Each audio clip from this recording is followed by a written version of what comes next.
Hola, buenos días. Bienvenidos al curso online de español. Me llamo Carlos Izquierdo Tobías y soy ex profesor visitante de Jamia Millia Islamia en Nueva Delhi. Ahora nos encontramos en el módulo 11 del paper Introducción al cine latinoamericano. El título del módulo es Historia del cine latinoamericano 11, el cine cubano parte 1. Vamos a hablar primero sobre el cine cubano desde los años 30 hasta 1958.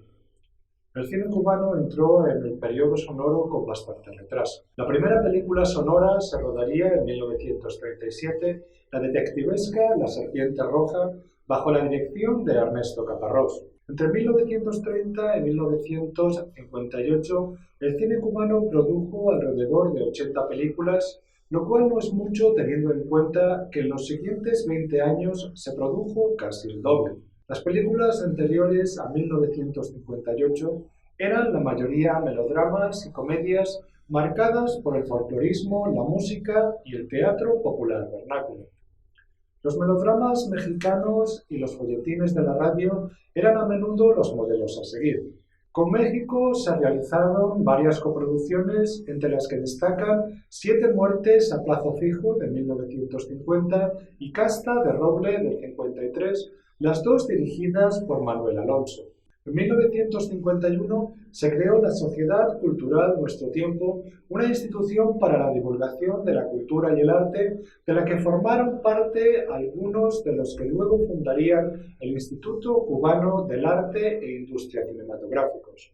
El 10 de marzo de 1952, el militar Fulgencio Batista dio un golpe de Estado asentándose en el poder hasta que en 1959 la Revolución cubana lo derrocara. De esta época cabe destacar la realización en 1954 del cortometraje documental El Mégano, en cuyo equipo se encontraban los primeros cineastas de la Revolución.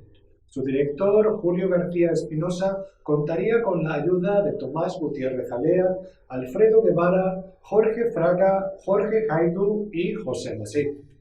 Se ha dicho que la concepción del cine como un instrumento crítico que subyace en el cortometraje está en las bases de la fundación del Instituto Cubano del Arte e Industria Cinematográficos en 1959.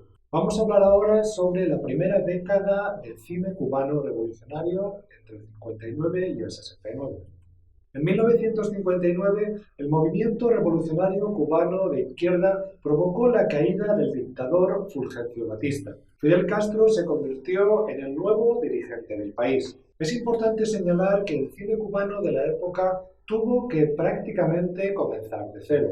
Entre sus méritos se encuentra el hecho de que al final de la década ya era capaz de producir películas con cierta continuidad. Uno de los hechos que más contribuyó al nacimiento de un cine revolucionario fue la fundación del Instituto Cubano de Arte e Industria Cinematográficos el 24 de marzo de 1959. Esta institución vino a sustituir a la organización Cine Rebelde, que dentro de la Dirección de Cultura del Ejército Rebelde había sido la encargada de rodar documentales durante las primeras semanas de la Revolución, como Esta tierra nuestra, de Tomás Gutiérrez Alea, y La vivienda, de Julio García Espinosa. El instituto nació de la primera ley de cultura del nuevo gobierno, que consideraba el cine como un instrumento para la educación. Pronto esta institución comenzaría a encargarse no solo de la producción, sino también de la distribución y exhibición de películas. Hasta 1983, el ICAIC fue dirigido por Alfredo Guevara. La educación del público era una de las prioridades de los programas culturales de la Revolución. Desde los ciclos de películas organizados por la Cinemateca, dirigida por Héctor García Mesa, pasando por la revista Cine Cubano, fundada en 1960, hasta más tarde programas televisivos como 24 cuadros por segundo, el público cubano tuvo la oportunidad de acercarse al mundo del cine y a los debates que lo rodeaban. El ICAIC también fue responsable de Cine Móvil, una medida que contribuiría a la divulgación del cine a los rincones más recónditos de la isla. El cortometraje de Octavio Cortázar, por primera vez, de 1967, es un documental de las primeras experiencias de distritos alejados con el séptimo arte. Al comienzo de la existencia del ICAI, los recursos disponibles fueron utilizados para filmar documentales y noticieros sobre los muchos eventos que estaban cambiando la sociedad y economía cubanas, como la reforma agraria de 1959, la expropiación de propiedades de los Estados Unidos al año siguiente o la fallida invasión de Bahía Cochinos en 1961. Desde los documentales didácticos fueron naciendo realizadores que darían el paso hacia el largometraje de ficción. Uno de los directores más valorados del cine cubano del momento sería Tomás Gutiérrez Alea. Se había graduado en cine en el Centro Experimental de Cinematografía en Roma y había colaborado con Julio García Espinosa en el cortometraje documental antecedente del cine cubano revolucionario, El Mégano, durante la dictadura de Batista. Tras documentales como Esta tierra es nuestra, Gutiérrez Alea se atrevió con obras de ficción como Historias de la Revolución de 1960 o Las 12 sillas de 1962. La primera, que narra la historia de la insurrección contra Batista, fue además el primer filme de ficción del ICAI. La segunda cuenta las tribulaciones de un aristócrata y su ex-chofer en busca de una silla donde se esconden los brillantes de la familia. En 1966, Gutiérrez Alea estrena Muerte de un burócrata, una crítica mordaz a la estandarización burocrática que sigue a un hombre a través de oficinas y burocracia en su intento por exhumar el cadáver de su tío al que habían enterrado con su carnet de identidad, documento necesario para que la viuda del difunto pueda percibir beneficios. El filme, en su afán paródico, también incluye homenajes a Buster Keaton, El Gordo y el Flaco, Luis Buñuel y Chaplin. 2 años después aparece Memorias del Subdesarrollo, considerada una de las mejores películas del cine cubano y del cine mundial. En este filme, Gutiérrez Alea reflexiona sobre la función del intelectual en la revolución. Basada en la novela de Edmundo de Noes, Memorias mezcla las técnicas del documental con las de la ficción, creando una narrativa fragmentaria que sigue a Sergio, un burgués aspirante a escritor, durante el periodo comprendido entre la invasión de Bahía Cochinos y la crisis de los misiles. Otro de los realizadores importantes del momento sería Julio García Espinosa, que también estudió en el Centro Experimental de Cinematografía de Roma. El joven rebelde de 1961, con un argumento del cineasta italiano Cesare Sabatini, nos habla de la toma de conciencia revolucionaria de un joven campesino que se ha unido al ejército rebelde. En 1967, el realizador estrena Aventuras de Juan Quinquín, una comedia que parodia las convenciones de Hollywood en una historia picaresca sobre un campesino en su camino de convertirse en soldado. De 1969 son otras 2 obras fundamentales de la época, Lucía, de Humberto Solás, y La primera carga al machete, de Manuel Octavio Gómez. Lucía es considerada una de las obras cinematográficas más importantes del cine cubano. Se trata de una reconstrucción histórica dividida en 3 cuentos con protagonistas femeninas. El primero se sitúa en la colonia y la Guerra de la Independencia y cuenta la historia de una aristócrata de la provincia. La segunda habla de una joven pequeño burguesa en los años 30 en el contexto de la lucha contra el dictador Gerardo Machado. La última historia está protagonizada por una mulata y está ambientada en la Revolución de 1959 y es una denuncia del machismo en el campo. Solás utiliza las convenciones del melodrama en las 2 primeras historias para crear contraste y expresividad. La primera carga al machete se centra en las batallas primeras de Máximo Gómez durante la lucha por la independencia iniciada en 1868. La narrativa se nutre de formas modernas como las del documental, pero también de tradiciones como la historia oral. La fotografía en blanco y negro intenta acercarse al contraste y textura de los primeros daguerrotipos y utiliza la sobreexposición con fines estilísticos y expresivos. El documental fue también uno de los platos fuertes de la década. Muchos artistas de ficción comenzaron sus carreras en este género, en el que también destacaron Santiago Álvarez, Pastor Vega, José Masip y Sara Gómez. Santiago Álvarez creó un tipo de documental que aprovechaba la escasez, haciendo uso de materiales diversos en un collage lleno de fuerza política y calidad poética. Sus obras más conocidas del momento son Now, de 1965, sobre los movimientos de derechos civiles en Estados Unidos, Hanoi, martes 13, de 1967, sobre Ho Chi Minh, y Hasta la Victoria, siempre, de 1967, sobre Che Guevara. Vamos a hablar ahora sobre el quinquenio gris y el cine cubano de los 70. A comienzos de los años 70, el régimen da muestras de endurecimiento. El caso Padilla significó el fin del idilio entre muchos intelectuales, también extranjeros, y la Revolución cubana. El poemario Fuera de juego del poeta Padilla, que había sido premiado, fue declarado contrarrevolucionario. Su autor fue juzgado, encarcelado y obligado a retractarse de sus supuestas ideas en la famosa autocrítica. El intelectual cubano Ambrosio Fornet utilizó la denominación de quinquenio gris para referirse a los años entre 1971 y 1976, en los que muchos intelectuales y artistas fueron marginados de la cultura cubana debido a la represión y censura ejercidas desde las instituciones en un intento por establecer las estrategias y normas de producción de la cultura cubana. Escritores como Lezama Lima y Virgilio Piñera fueron marginados por su homosexualidad. Artistas que no comulgaban totalmente con las doctrinas oficiales fueron enviados a las unidades militares de apoyo a la producción. Este es el momento en el que el cine cubano se decanta por el cine retro o historicista, hecho que, según algunos autores, constituye una manera de evitar la crítica a la revolución, pero que, a la vez, es una reflexión sobre las raíces de la nación cubana. Tomás Gutiérrez Alea comienza la década con Una pelea cubana contra los demonios.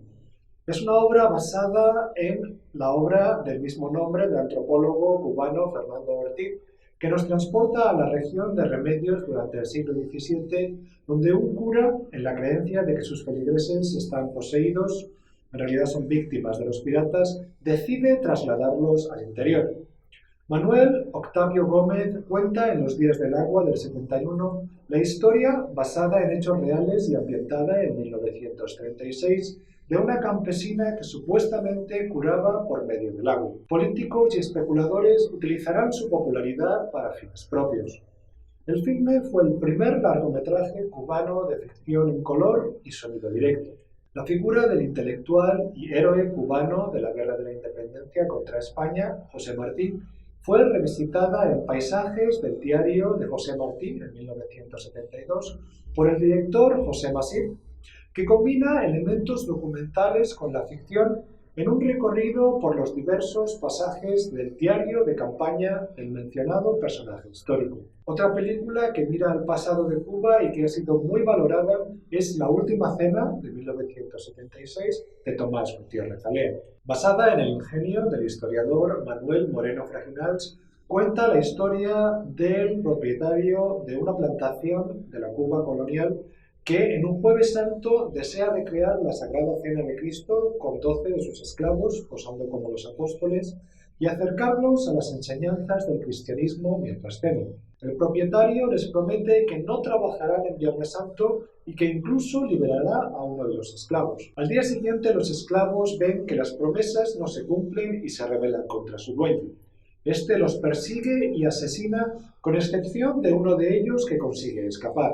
La historia más reciente del país es analizada en la maniquea El hombre de Maisinicú de 1973 de Manuel Pérez Paredes sobre las investigaciones de un agente de la seguridad del Estado que se ha infiltrado en las bandas contrarrevolucionarias de Escambray para establecer el asesinato del administrador de la finca de Maisinicú en 1964. En el mismo año, Manuel Octavio Gómez estrena Ustedes tienen la palabra, que analiza un juicio en 1969 a 4 hombres acusados de sabotear una planta forestal y reflexiona sobre las posibles circunstancias que condujeron a estos hombres a cometer el delito. También Tomás Gutiérrez Alea mira el pasado reciente en Los sobrevivientes, del 78, sobre una familia de la alta burguesía que se aísla en su mansión para alejarse de los cambios que ha traído la revolución y con la esperanza de que ésta pase pronto. El interés por el pasado épico sobrevivió en el cine cubano, incluso en el género de la animación. En 1970, Juan Padrón creó para la revista Pionero el personaje de cómic Elpidio Valdés, un coronel del Ejército Libertador cubano que lucha contra la metrópoli española acompañado de María Silva, Pepe el Corneta, Eutelia, Marcial y su caballo Palmiche. El salto a la imagen en movimiento sucedió con Elpidio Valdés contra el tren militar en 1974. Desde entonces se han realizado series y largometrajes protagonizados por el popularísimo personaje. La creación del Ministerio de Cultura en 1976 supuso una marcha atrás del proceso de radicalización y recrudecimiento de las políticas culturales cubanas. Hay ciertos temas que tardaron tiempo en ser abordados con rigor por el cine cubano, como es la cuestión de la raza. Sergio Giralt realizó 3 películas que algunos denominaron despectivamente negrometrajes sobre la esclavitud y la rebelión de los esclavos. El otro Francisco del 75, Rancheador del mismo año y Maluala de 1979. Esta trilogía, que por un lado parece recuperar la cultura de resistencia de los esclavos, no se ocupa de los problemas raciales contemporáneos. Mayor sensibilidad hacia la cuestión de la raza en el contexto contemporáneo muestra, de cierta manera, del 77, de Sara Gómez, que describe la historia de amor entre un trabajador y una maestra en el entorno de una nueva urbanización creada para los habitantes de uno de los barrios más marginales de La Habana. El filme cuenta cómo los marginados, sobre todo la población negra, no han sido integrados en la revolución. De cierta manera, también lanza una mirada crítica al machismo y a cuestiones de clase. El filme de Sara Gómez puede entenderse como parte de una serie de películas que se ocupan de manera crítica de la vida contemporánea del socialismo caribeño. En este sentido, Retrato de Teresa de Pastor Vega de 1979 destaca por su análisis de la vida de una mujer que trabaja fuera de casa y que ha de enfrentarse a la cólera de su marido. El filme fue la semilla de un debate sobre la igualdad de la mujer cubana que se extendió a través de los diversos sectores de la sociedad. La crítica es también un elemento fundamental de Un día de noviembre, de Humberto Solás, que había sido rodada en 1972 durante el quinquenio gris, pero cuyo estreno fue retrasado por la ICAIC hasta 1976, quizá porque su protagonista, distanciado y dubitativo, no formaba parte del grupo de héroes épicos que gustaban en el momento. El protagonista del filme, Esteban, revisa su vida ante las perspectivas de una enfermedad mortal. Nada parece satisfacerle, ni el encuentro con sus antiguos compañeros con los que compartió la clandestinidad, ni con su amante. Sin embargo, cuando comienza a hablar con un excombatiente herido, todo parece cambiar. En 1979, el Instituto Cubano de Arte e Industria Cinematográficos creó el Festival Internacional del Nuevo Cine Latinoamericano, que se ha convertido en uno de los festivales más importantes del cine latinoamericano. El certamen otorga el Gran Premio Coral a la mejor producción de cada año. Y terminamos aquí este módulo, primera parte del cine cubano. Gracias.